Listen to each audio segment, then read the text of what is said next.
1700 թվականին Կոստանդնուպոլսում Մխիթար Սեբաստացին հիմնում է միաբանության առաջին կորիզը եւ հրատարակում «Նմանություն Քրիստոսի» գրքի հայերեն թարգմանությունը։ Հալածանքների պատճառով նա ստիպված է լինում հեռանալ Օսմանյան մայրաքաղաքից։ 1717 թվականին Վենետիկի սենատի հրովարտակով մխիթարյաններին հավերժական օգտագործման է տրվում Սուրբ Ղազար կղզին։ 7000 քառակուսիմետր երբեմնի անպտուղ հողագտորն այսօր հայագիտության խոշորագույն կենտրոն է, որտեղ պահվում է ավելի քան 5000 ձեռագիր եւ 10000 տպագիր գիրք։ Դեռևս 300 տարի առաջ Մխիթար Սեբաստացին ձևակերպել էր աշխարհից չմեկուսանալու, հայկական միտքը համաշխարհային մտավոր երկխոսության մաս դարձնելու իր հավատամքը։ Այս տարի նշվում է հայագիտության հսկայի Մխիթար Սեբաստացու ծննդյան 350-ամյակը, որի առիթով հատուկ միջոցառումներ են անցկացվում Հայաստանում եւ Վենետիկում։ Դրանցից մեկը Մաշտոցի անվան մատենադարանում անցկացվող երրորդյա հայագիտական միջազգային կոնգրեսն է։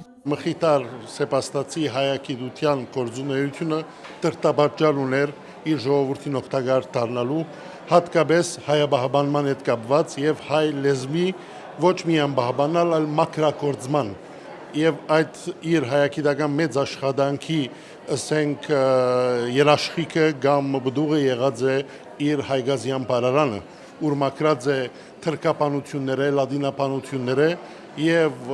30 տարի ուսումնասիրելով մեր հայկական ցերակիրները մեզի բարգեված է իսկական ասենք հայ լեզվի կամ մեր հայ մատենագրության մեջ եղած բարերը, որոնք հիմնական մեր հարստությունն են եւ հիմ տրված են մեր լեզվաբանության։ Մխիթար Սեբաստացին հեղինակեց աշխարհաբարի քերականության առաջին դասագիրքը «Դուռն քերականության աշխարհաբար լեզվին հայոցը», լայնորեն բացելով դռները նոր հայերենի առջև։ Անգնահատելի է նաև նրա քերականություն գրափար լեզվի կոթողային աշխատությունը։ Սեբաստացին ոչ միայն մանրամասն քննեց գրափարի ձևաբանությունն ու շարահյուսությունը, այլև սահմանեց հստակ կանոններ, կարգավորելով ուղղագրությունն ու լեզվական բազմաթիվ բարդ հարցեր, որոնք հետագայում ուղեցույց դարձան հայագետների համար։ Հոբելյանական միջոցառման շրջանակում բացվեց միաբանության 100-ամյակների գործունեությանը վերաբերող ցուցադրություն։ Ցուցափեղկերում Սուրբ Ղազար կղզում պահվող արժեքավոր ձեռագրեր են, մատյաններ։ Իսկ սա ցուցադրության առանցքն է։ 1732 թվականին Անտոնի Բորտոլիի տպարանում տպագրված ավետարանը։ Նույն տպարանում 1749 թվականին հրատարակվել է Բարգիրք հայկազյան լեզվի առաջին հատորը։ Ինքը բացած է մի ասենք տարաշրջան զարթոնքի, որուն ասենք հետո աշակերտները եղած են իր աշխատանքի կամ դկնության արդյունքը իրենց ուղեցույց տալով լա դարբեր մարզերու մեջ, օրինակ հայագիտության կամ լեզվաբանության մեջ իր գործը գդարելակործած են երից վարտաբեդած 3 վարտաբետները, որ նոր Բարգիրք հայկազյան լեզվի գազմած են։ Չամչյանը իր մեկնության գործը, որը սկսած էր Սամոսներու, գդարելակործած է, ինչպես նաև լեզվագանի մեջ Փակրադունին ավելի զորացուցած է Այդանյանը աշխարհապարի մեջ, այս բոլորը եղած են օգտակար դառնալու համար մեր ժողովրդին։ Այստեղ ներկայացված են Մխիթար Աբահոր եւ նրա աշակերտների կոթողային աշխատությունները։ Առաջին անգամ ցուցադրվում է նաև Մխիթարյանների ստեղծած քրիստոնեական խաղը։ Սուրբ Ղազարում արդեն ձեռագրերի թվայնացման համակարգ է գործարկվել։ 2019-ին սկսանք մեր աշխարհի ամենաջող հավաքածուն հայ տերտերու հավաքածուն, որ աշխարհի ամենագադարյալ եւ ամենագարևոր հավաքածու, որ գտնվի Վիեննան, տվայնացնել Գյուլբենկյան հիմնարկության օգնությամբ նպաստով եւ Երևանի համալսարանի գիտությունների ակադեմիայի հետ Մխիթարյան միաբանությունը հայրերու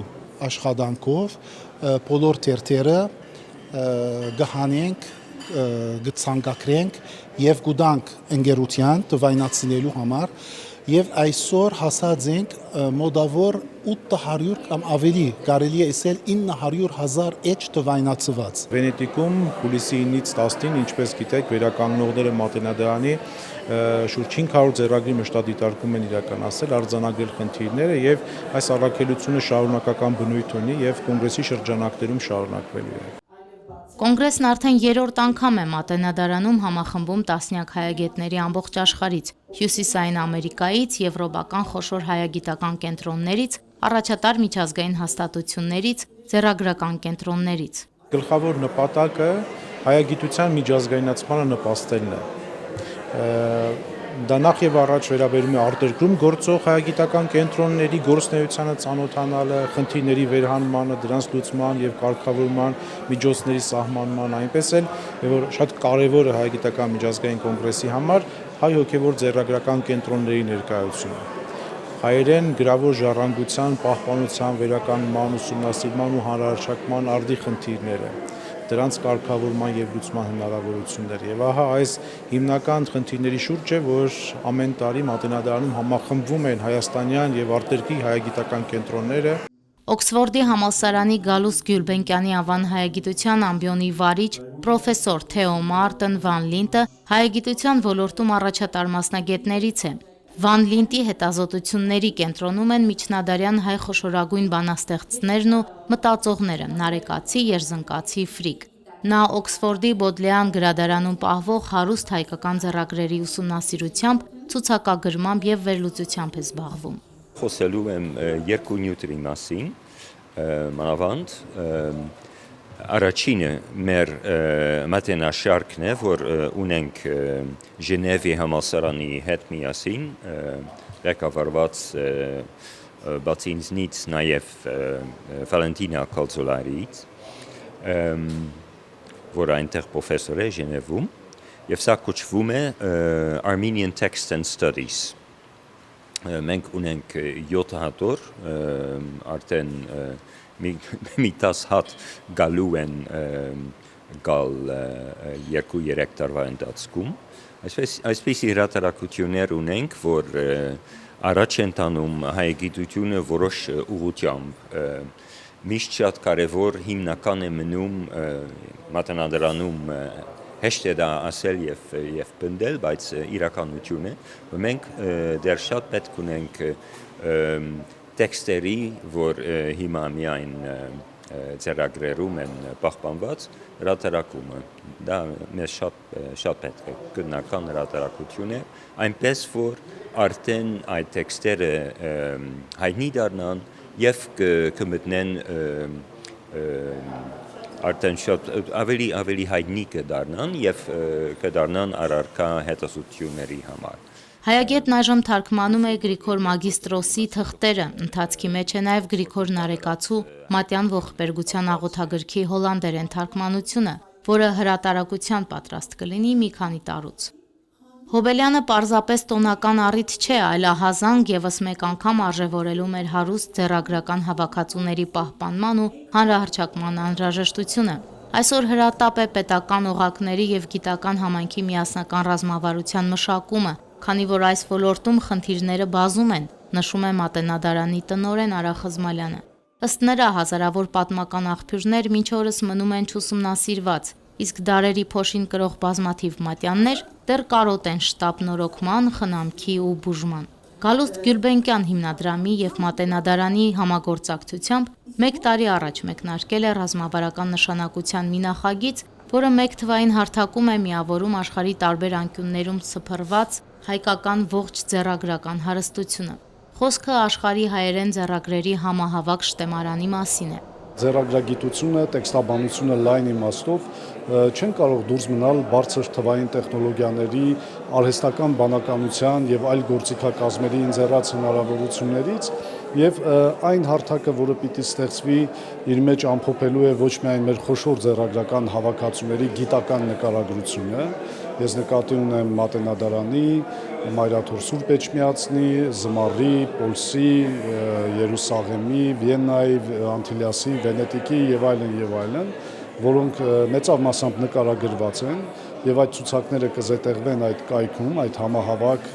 շտեմարանում, բայց նաեւ նկատի ունենանք, որ աշխարհի տարբեր թանգարաններում կան ձեռագրեր, որոնք մեծ թիվ չեն կազմում եւ այդ ձեռագրերը չեն մտել որևէ ձեռագրացուցակի մեջ եւ ըստ էության շատ առումներով նաեւ անհայտ են ուսումնասիրողները։ Աշխարհով մեկ սփռված ավելի քան 35,000 ձեռագիր մատյան, մատենագիտական տվյալներ, նկարագրություններ, իսկ հնարավորության դեպքում նաև բարձրորակ լուսանկարներ թվային նույն հարթակում կհայտնվեն։ Կոնգրեսի շրջանակում հայերեն աշխարհասփյուռ ձեռագրերի թվային շտեմարանի ծրագրի պայմանագիրը Գալուստ Գյուլբենկյան հիմնադրամի և Մատենադարանի միջև երկարաձգվեց ևս 2 տարով։ Անուշ Առաքելյան, Հարություն Տոլանյան, Եկեղեցական կյանք։